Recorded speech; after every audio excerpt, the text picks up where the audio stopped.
بسم اللہ الرحمن الرحیم۔ السلام علیکم خواتین و حضرات، میں شین نوشین جناب شاہ ولی الدین صاحب رحمۃ اللہ علیہ کی کتاب روشنی کے سلسلے کی 12ویں کڑی لے کر حاضر خدمت ہوں۔ باب اول، اخلاق و عمل، حکایت نمبر 12، عنوان آداب دسترخوان۔ باورچی کو بلا کر سرکار نے حکم دیا کہ اس مرتبہ کھانے پر فلاں چیز بھی پکا لینا۔ باورچی نے کہا جی اچھا حضور۔ لوٹ کر اس نے خاص خیال سے وہ چیز پکائی، اور بھی بہت سے پکوان تھے جن کے ساتھ اس فرمائشی کھانے کو بھی دسترخوان پر چن دیا۔ کھانے کا وقت آیا تو نوکروں نے جا کر صاحب کو اطلاع دی کہ حضور دسترخوان چن دیا گیا ہے، آپ تشریف لے آئیں۔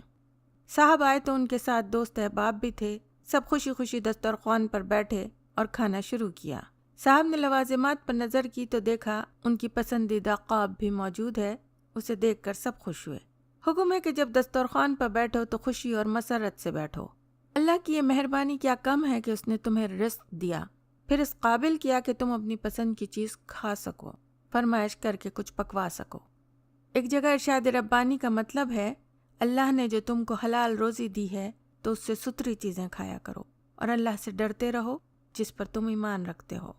حضور اکرم صلی اللہ علیہ وسلم اور صحابہ اکرام رضوان اللہ تعالی علیہم اجمعین کا طریقہ یہ تھا کہ دسترخوان پر کوئی چیز وافر ہوتی یا ایک سے زیادہ کھانے کی چیزیں ہوتی تو پڑوسیوں اور رشتہ داروں کو کچھ نہ کچھ بھیج دیا کرتے تھے، حتیٰ کہ صرف شوربہ پکتا تو بھی بھیج دیتے تھے۔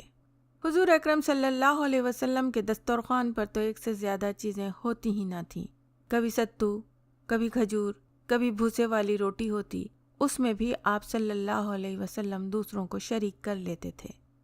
سرید آپ صلی اللہ علیہ وسلم کبھی کبھی کھاتے تھے، سرید یعنی شوربے میں بھیگی ہوئی روٹی۔ حضرت صلی اللہ علیہ وسلم جب کھانے پر بیٹھتے تو اکڑوں بیٹھا کرتے تھے۔ جب کوئی آپ صلی اللہ علیہ وسلم سے پوچھتا تو ارشاد فرماتے کہ میں بندے کی طرح بیٹھتا اور کھاتا ہوں۔ مطلب یہ نہیں کہ میں اس کرسی پر بیٹھ کر کھانا حرام ہے یا فرش اور دسترخوان پر نہیں کھا سکتے۔ مطلب یہ کہ جب کھانے بیٹھو تو فخر و غرور سے نہ بیٹھو، طرح طرح کی نعمتوں پر ناز کرو، نہ کھانے پر ناک بہو چڑھاؤ کہ اس کا مزہ ٹھیک نہیں، اس کی خوشبو ٹھیک نہیں۔ سرور کونین صلی اللہ علیہ وسلم کو کوئی چیز ناپسند ہوتی تو اپنا ہاتھ روک لیتے تھے، کبھی یہ نہ فرماتے کہ وہ اچھی نہیں یا بد مزہ ہے۔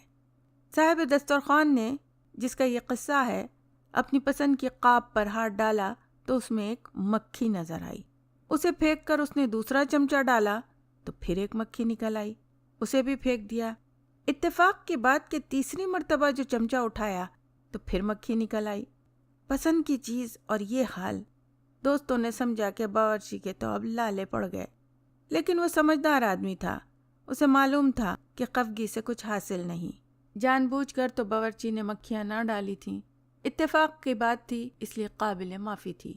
اس نے باورچی کو بلایا اور کہا چیزیں تو تم نے اچھی پکائیں، کل وہ میری پسند کی چیز پھر پکا لینا، مگر دیکھو اس مرتبہ اس میں مکھیاں نہ ہوں۔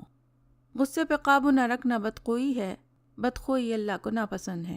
ایک حدیث کا مطلب ہے میزان عمل میں سب سے بھاری عمل خوش خلقی ہے۔ شاہ صاحب رحمۃ اللہ علیہ کے مضمون کا اختتام ہوا۔ اللہ تعالیٰ ان کی مغفرت فرمائے اور ان کے درجات بلند فرمائے، آمین ثم آمین۔ یہ مضمون پڑھ کر مجھے بہادر شاہ ظفر کے یہ اشعار یاد آ گئے کہ ظفر آدمی اس کو نہ جانیے گا، وہ کیسا ہی صاحب فہم و ذکا، جسے عیش میں یاد خدا نہ رہی، جسے تیش میں خوف خدا نہ رہا۔ عیش اور تیش میں جس نے اللہ تعالیٰ کو یاد رکھا وہی دین و دنیا کی بھلائی پا گیا۔